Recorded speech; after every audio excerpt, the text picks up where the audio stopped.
ನಮಸ್ಕಾರ ಬಂಧುಗಳೇ, ನಿಮ್ಮೆಲ್ಲರಿಗೂ ನಮ್ಮ ಅಸೆಂಟ್ ಮೀಡಿಯಾ ವಿಡಿಯೋ ಚಾನಲ್ಗೆ ಸ್ವಾಗತವನ್ನು ಕೋರ್ತಾ ನಾನು ನಿಮ್ಮ ಡಾಕ್ಟರ್ ಕಮಲಂ ಕೃಷ್ಣ, ಪಾರಂಪರಿಕ ಬಿಂದು ಸ್ಪರ್ಶ ತಜ್ಞ ಹಾಗೂ ಆಹಾರ ತಜ್ಞ.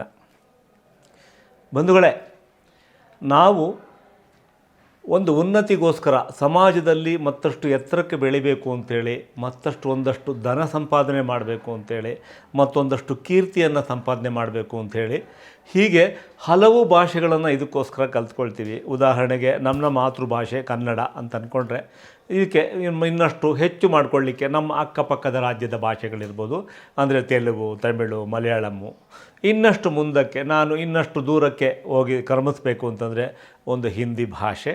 ಅದ್ರ ಜೊತೆಗೆ ನಾನು ದೇಶವನ್ನು ಬಿಟ್ಟು ಹೊರಗೆ ಹೋಗಬೇಕು ಅಂತಂದಾಗ ಆ ಜರ್ಮನ್ಗೆ ಸಂಬಂಧಪಟ್ಟದ ಭಾಷೆ ಇರ್ಬೋದು, ಅಥವಾ ನಾವು ಯಾವ ದೇಶಕ್ಕೆ ಹೋಗ್ತೀವೋ ಅದಕ್ಕೆ ಸಂಬಂಧಪಟ್ಟಂಗೆ, ಜಪಾನ್ಗೆ ಹೋದರೆ ಜಪಾನು, ಚೀನಾಗೆ ಹೋದರೆ ಚೈನಾ, ಹೀಗೆ ವಿವಿಧ ಭಾಷೆಗಳನ್ನು ಕಲ್ತ್ಕೊಳ್ತಾ ಹೋಗ್ತೀವಿ. ಇವೆಲ್ಲವೂ ಕೂಡ ಹೊರ ಜಗತ್ತಿನ ಪದಾರ್ಥಗಳ ಅಭಿವೃದ್ಧಿಗೆ ಆಯಿತು. ಆದರೆ ಈ ಎಲ್ಲ ಕೀರ್ತಿ ಸಂಪಾದನೆ ಆಯಿತು, ಧನ ಸಂಪಾದನೆ ಆಯಿತು, ನಮಗೆ ಬೇಕಾದಷ್ಟೆಲ್ಲ ಸಂಪತ್ತನ್ನು ಕ್ರೋಢೀಕರಣ ಮಾಡ್ಕೊಂಡಿದ್ದಾಯಿತು. ಇವೆಲ್ಲ ಮಾಡಿಕೊಂಡ್ರೆ ಸಾಕಾಗತ್ತಾ?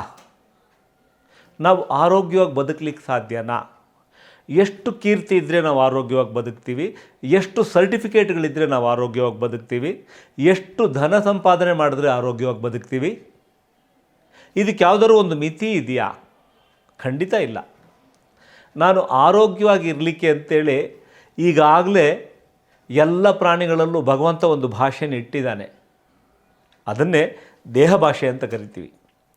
ದೇಹ ಭಾಷೆಯನ್ನು ಕಲಿಯದ ಹೊರತು ಖಂಡಿತವಾಗಲೂ ನಾವು ಆರೋಗ್ಯವಾಗಿರಲಿಕ್ಕೆ ಸಾಧ್ಯನೇ ಇಲ್ಲ. ಹೇಗೆ ಅಂತ ವಿವರಿಸ್ತೀನಿ.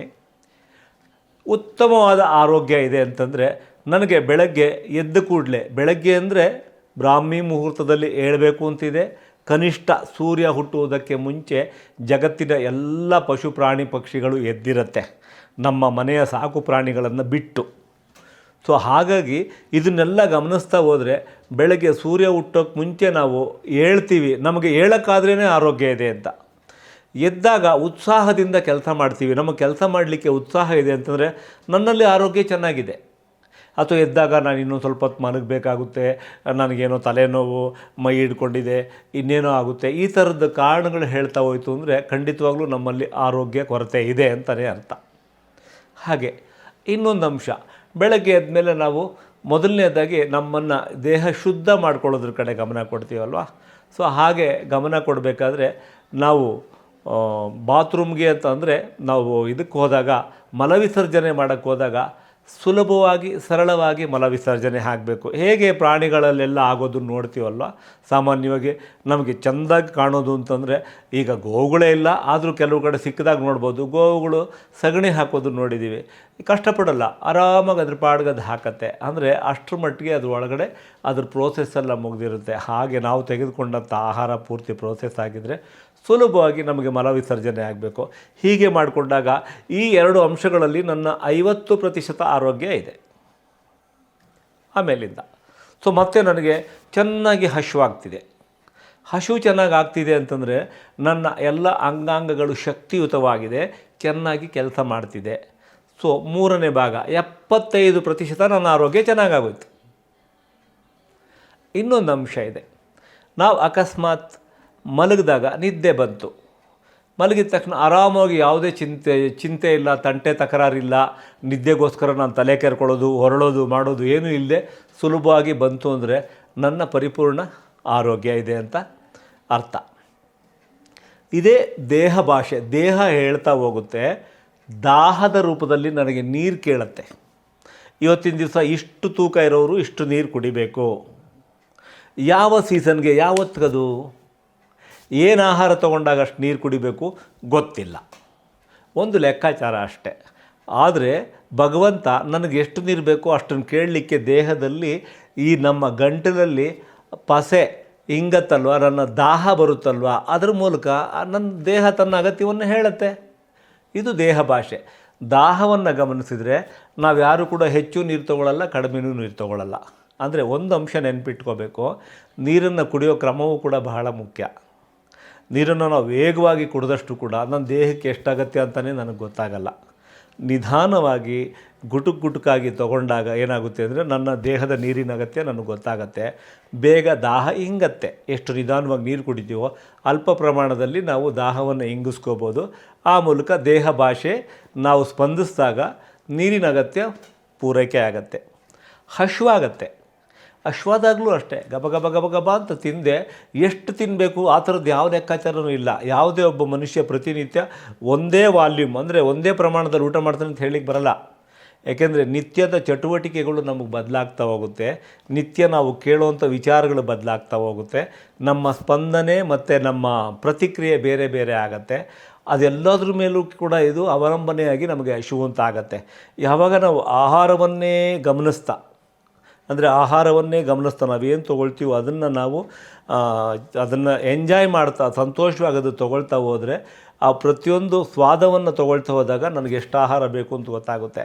ಅದನ್ನು ಬಿಟ್ಟು ನಾವು ತೆಗೆದುಕೊಳ್ಳುವ ಆಹಾರ ತೊಗೋಬೇಕಾದ್ರೆ ಮೊಬೈಲ್ ಇಟ್ಕೊಂಡು ಅಥವಾ ಒಂದು ಪುಸ್ತಕ ಇಟ್ಕೊಂಡು ಪೇಪರ್ ಇಟ್ಕೊಂಡು ಟಿ ವಿ ನೋಡಿಕೊಂಡು ಮತ್ತು ಯಾರ ಹತ್ರನೋ ಮಾತಾಡಿಕೊಂಡು ಯಾವುದೋ ಜಗಳ ಕಾಯ್ಕೊಂಡು ಈ ಥರ ಮಾಡಿದಾಗ ಖಂಡಿತವಾಗ್ಲೂ ಅದು ನಮ್ಮ ದೇಹ ಭಾಷೆಗೆ ಸ್ಪಂದಿಸಲಿಲ್ಲ, ನಮ್ಮ ಬುದ್ಧಿಗೆ ಸ್ಪಂದಿಸಿದ್ದೀವಿ ನಾವು.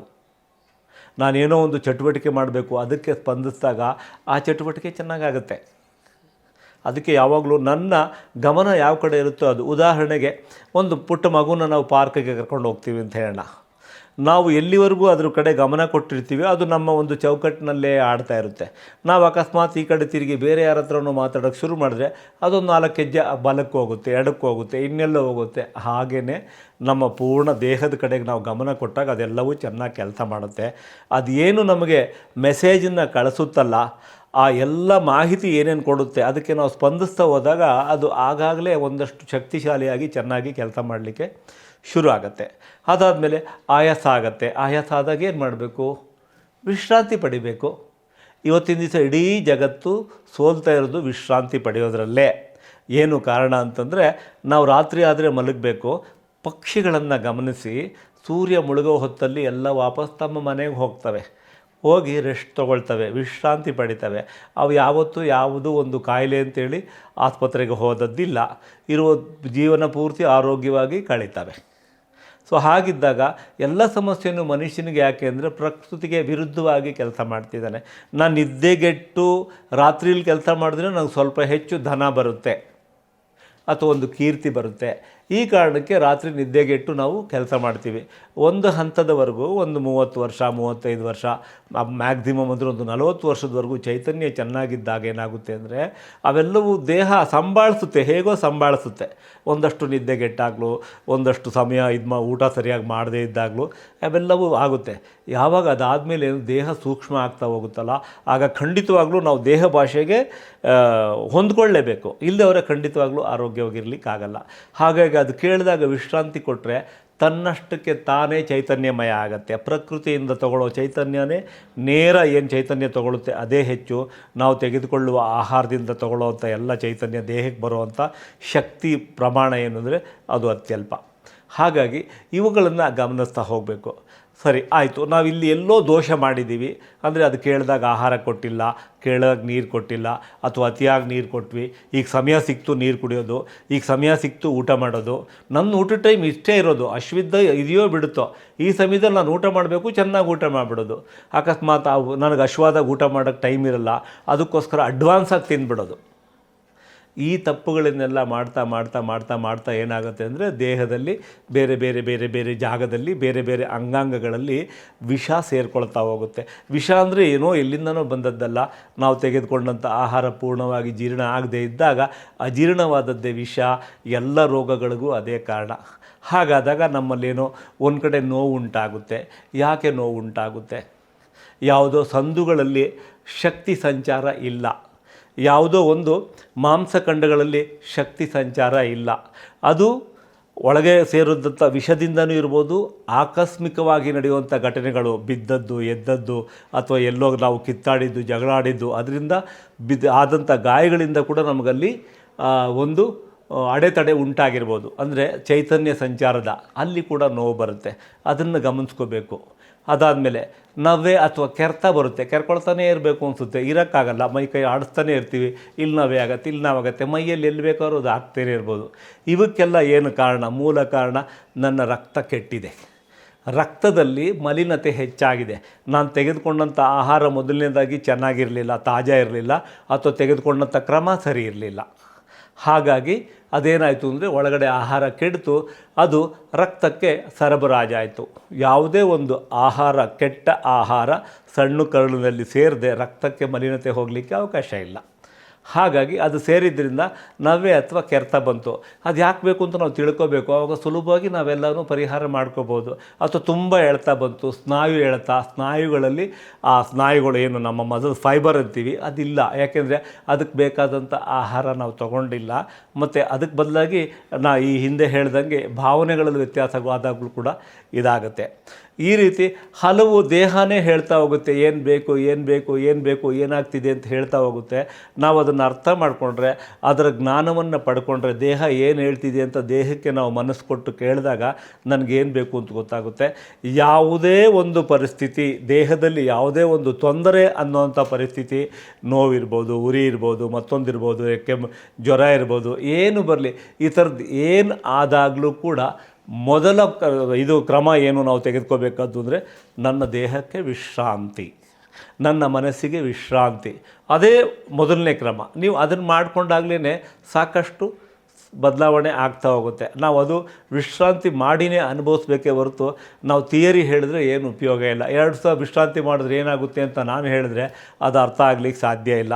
ನಾನು ಮಾಡಬೇಕು, ಅನುಭವಿಸ್ಬೇಕು. ಹೇಗೆ ಅಂತಂದರೆ, ಈಗ ನನ್ನ ಕೈಯಲ್ಲಿ ಬೆಲ್ಲ ಇದೆ, ಇದು ತುಂಬ ಸಿಹಿ ಇದೆ ಅಂದರೆ ಬೆಲ್ಲನೇ ಗೊತ್ತಿಲ್ಲದವ್ರಿಗೆ ಏನು ಗೊತ್ತಾಗುತ್ತೆ?